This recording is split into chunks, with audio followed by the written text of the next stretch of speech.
A high court in Abuja declares bandits and other terror groups as terrorists. Kaduna State government leaves 3 months telecommunications shutdown in the state.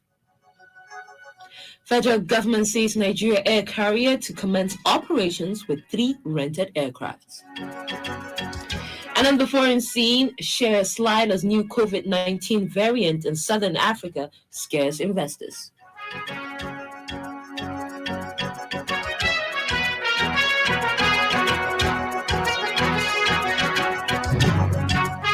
Possessing a permanent voter's card is a duty to all citizens. Please ensure you acquire yours. Good evening. You're listening to Freedom Global News on 99.5 FM. I am Zannah. Today is the 26th of November, 2021. And now the news in full.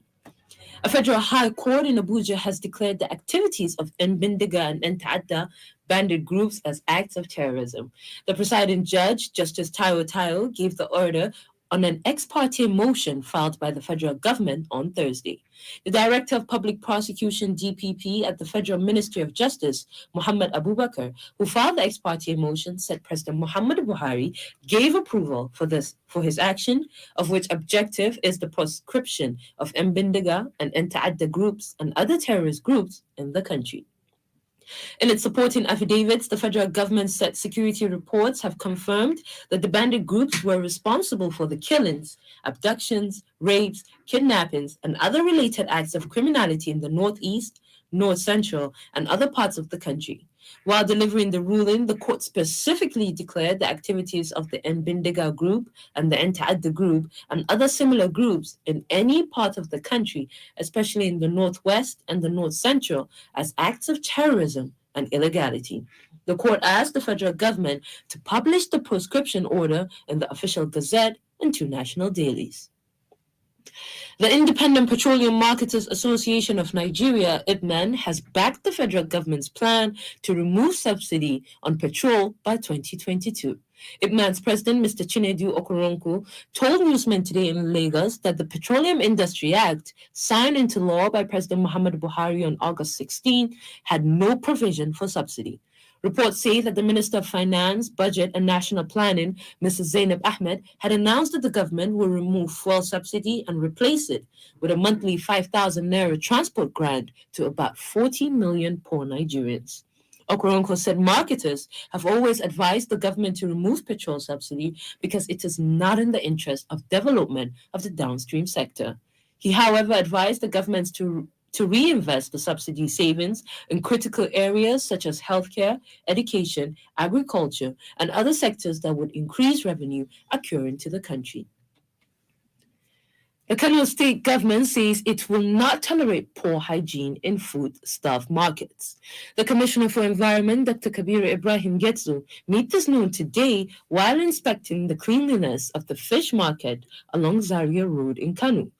Dr. Kabir Ibrahim Getzo said there was a need for street vendors to improve the cleanliness of their businesses for the betterment of the community. And we have inspected the premises of the market. We've seen retailers that are selling to individuals and even those that are selling fish using tables. Honestly, I have to say we are happy with what we have seen. We have monitored or rather inspected the coolness of the cold rooms because the commodity that they are selling is perishable. It can easily be destroyed. It can easily be contaminated. So there is need to ensure that it is under refrigeration 24/7. Chairman Fish Dealers Association of Nigeria, Sani Lawal Sani, assured that they would do their utmost best to uphold the rule of law and the safety of the people. This is a very grateful day or wonderful day to me as he came to my market to invigilate or to supervise or to inspect the market in order to see the hygienic or the sanitized market. Correspondent Medina Shehu Hausawa reports that during the inspection tour, the delegation visited the Ministry of Education, Ministry of Higher Education, Ministry of Environment, as well as the Ministry of Justice to see how they have cleaned up their ministries. The Confederation of African Football today gave its support to the decision of the FIFA Congress to conduct a feasibility study for a World Cup every 2 years. CAF is the first confederation to officially and publicly approve the controversial plan to hold a World Cup every 2 years at the same pace as its African Cup of Nations tournament. Correspondent Ahmed Hamis Ugwali has details of this and other sports updates. The Confederation, at its extraordinary General Assembly in Cairo, also voted in favor of establishing a Super League for African clubs. FIFA will hold a summit in December with President Gianni Infantino, still hoping to find consensus on plans to stage the men's tournament more often than the current 4-year cycle. In another update, Mauricio Pochettino has never asked to leave Paris Saint-Germain, despite speculation linking the coach with Manchester United. The club's sporting director, Leonardo, stated this today. The Brazilian also denied reports that PSG had approached former Real Madrid boss Zinedine Zidane, saying he has had no contact with the Frenchman. Earlier, British media reports this week suggests that former Tottenham boss Pochettino could be persuaded to leave Paris Saint-Germain and join Manchester United mid-season. In another development, Mikel Arteta has reiterated his desire for former boss Arsene Wenger to return to Arsenal, insisting the club will be delighted to have him much closer. Wenger left Arsenal in 2018 after 22 years in charge and is now working as FIFA Chief of Global Football Development. Arteta played under Wenger for 5 years before retiring in 2016 and moved into coaching role at Manchester City under Pep Guardiola. And on tennis, US Open champion Emma Raducanu has continued a memorable 2021 by being voted Sunday Times Sportswoman of the Year. The teenager, who turned 19 earlier this month, ended Britain's 44-year wait for a woman Grand Slam single winner with victory in New York. Ahmed Shugale, Freedom Radio. The Global News is coming to you from Freedom Radio 99.5 FM. You can send your comments, opinions, and watch us live on Freedom Radio Nigeria on Facebook.com. You can get the link to the page on our website, www.freedomradionig.com.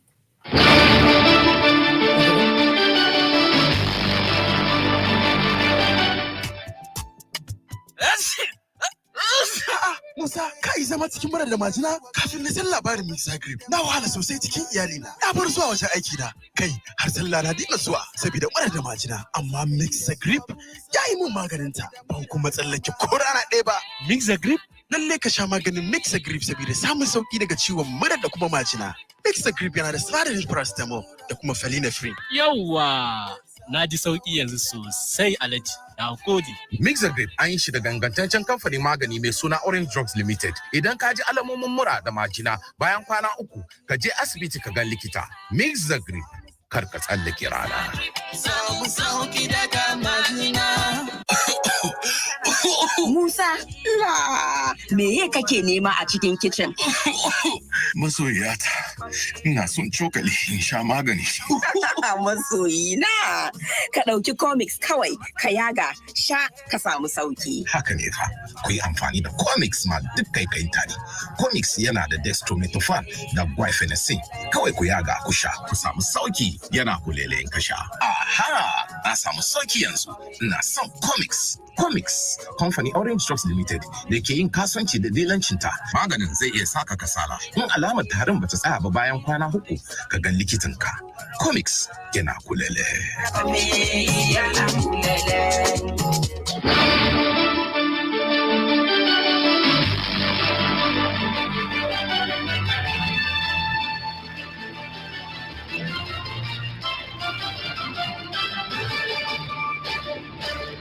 Welcome back. You're still listening to Freedom Global News on 99.5 FM. The Kaduna State government has lifted a 3-month telecommunications shutdown it imposed in October due to recent attacks by bandits along the Kaduna-Abuja road. The state government, through the Commissioner of Internal Security and Home Affairs, Samuel Arwan, who announced this today, said the relevant government agency in charge of telecommunication has been directed to lift the ban. It could be recalled that the state government had, on request of security agencies, directed the National Telecommunications Commission, NCC, to shut down telecom service in selected local government areas of the state. However, there was upsurge in banditry, especially along the Kaduna-Abuja road during the ban. Everyone said other measures like the ban on motorcycles, ban on weekly markets, selling of fuel in kegs remain in force. The federal government says that Nigerian Air will commence operations with 3 wet-leased aircrafts. Wet lease is an arrangement covering the hire of an aircraft, including the provision of a flight crew and sometimes fuel.